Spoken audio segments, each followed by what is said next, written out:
you hearing when it comes to virtual learning, and what are the principles that teachers need to really think about when it comes to assessment and grading in virtual learning? Well, first, keep it short, really short chunks. It's very hard. And be mindful that, you know, we can control the classroom environment quite nicely when we're there, at least to some degree.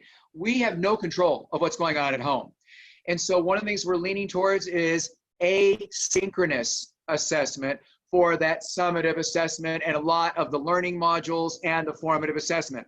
Synchronous, where we're live together, back and forth, that material or that demonstration of evidence should not be included as a part of the child's permanent report of proficiency at the end, because they're ready to share things on a different cycle of emotion, and lack of sleep has become so dysfunctional, which affects long-term memory and who you are as a person as you interact with people, that we can do synchronous to build community, to bond, to interact, maybe some formative things. But when it comes time for me to have a child put his or her best foot forward, here's what I really know. Let's do that when they're on their own time and they can share their best selves.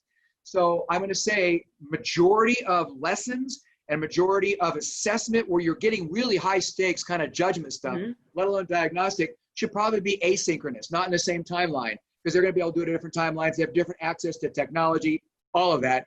And we can save synchronous for these other beneficial ideas. And then that we do keep it short, but that you also start going laser focused and culling curriculum that really is just nice to know.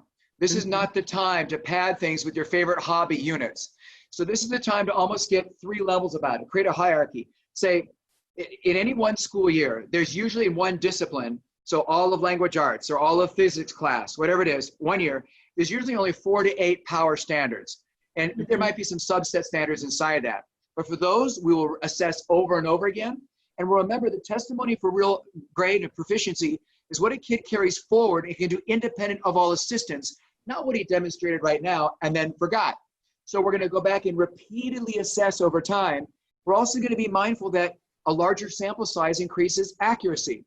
So I need to have multiple occasions of getting snapshots of evidence, not just, you know, one single sitting product at a time. I love the idea of the principles, and that it's not going to be the same, and you can't teach it all, and how to level the different areas of instruction. I think that that's great advice for teachers. I think that is just absolutely key, that it's principles first, actions second.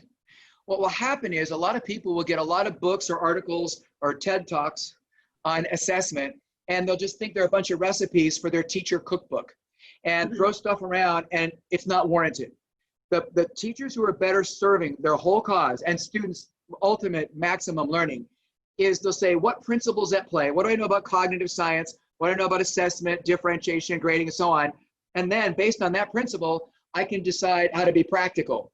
What tends to happen is people get bogged down. How am I going to deal with homework and classwork? What am I going to do about redos and retakes? What about late work if kids don't turn it in?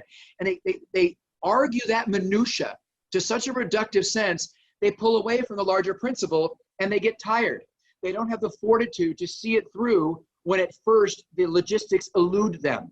And so what I'm saying is, if you figure out the why, the purpose, you'll continue to fight for the principle, and you will find the practical for manifesting it, carrying it out.